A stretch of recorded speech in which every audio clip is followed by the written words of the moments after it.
Think about it for a second. From the brilliantly shiny back of your smartphone to the rugged, matte finish of a car engine part, you touch and interact with machined surfaces literally every single day. But how exactly is that specific texture communicated from an engineer's brain straight to the factory floor before it's even made? Well, it turns out there's an entire hidden language dedicated just to this. Here is our roadmap for today. First, the basics of surface roughness. Second, decoding the core symbols. Third, adding the technical details. And finally, understanding crease directions. All right, let's jump right into section 1, the basics of surface roughness. So the absolutely crucial point to start with is that when engineers talk about surface texture, we aren't just talking about how smooth or rough something feels when you run your hand over it. We're actually talking about a highly comprehensive, standardized set of instructions for the manufacturer. It covers roughness, waviness, and exactly how the material needs to be treated. Building on that idea, there are two more essential terms we need to lock down. First is removal machining, which literally just means removing surface layers from a part using a machine tool. And second is crease direction, which is the direction of the clear, visible lines or creases left behind when that material is scraped away. Definitely keep these two definitions in your back pocket, especially crease direction, because they are going to be the absolute star of the show later in this explainer. Moving right along to section 2. Decoding the core symbols. Now, what's really fascinating here is how incredibly logical the progression of these symbols actually is. Notice how the whole system starts with just a simple foundational shape resembling a check mark, made of two lines placed precisely at a 60-degree angle to each other. Literally everything else is built right off of this one simple shape.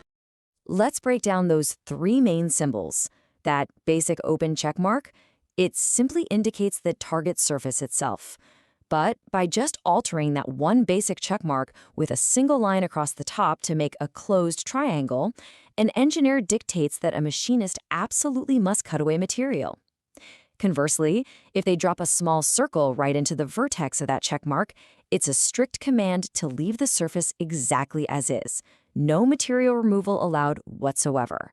It's basically a binary code of manufacturing communicated in a single stroke of a pen. Let's zoom in a bit more for section 3, adding the technical details. I want you to think of our closed triangle symbol here, kind of like the center of a compass. Each specific coordinate surrounding this symbol, labeled A through E, is a dedicated slot that holds a totally different set of highly precise instructions. You can't just put information anywhere you want. The spatial position of the text changes its meaning entirely. By mapping these letters to their actual definitions, we can decode exactly what an engineer is asking for. Positions A and B hold parameter values and sampling lengths, but take a look at position C at the top. That's where you specify the exact machining method to be used. And right there, tucked into the angle of position D, well, that is where the engineer specifies our star player, the crease direction. All right, now for the really visually satisfying part. Section 4, understanding crease directions. Just to quickly recap, when a hard-edged tool scrapes across metal to remove material, it inevitably leaves tracks. But engineers don't just leave those tracks to chance. No way. They use specific letter symbols, perfectly mapped to that position D we just talked about, to dictate exactly how those tracks should pattern across the finished part. Let's check out our first symbol. If you see this upside-down T, it means the creases made by the tool must run perpendicular to the surface captured in the diagram. You'll actually see this specific requirement a lot on something like a turned cylindrical part that's been shaped on a lathe. The tool moves one way, the part spins another, and boom, you get these perfectly perpendicular tracking lines. Next up is a very literal one. An X is exactly what it looks like. It instructs the machinist to create an angled, crisscrossing pattern right on the material surface. The tool marks will diagonally intersect one another, creating this really distinct diamond-like microtexture across the metal. Then we have the letter M.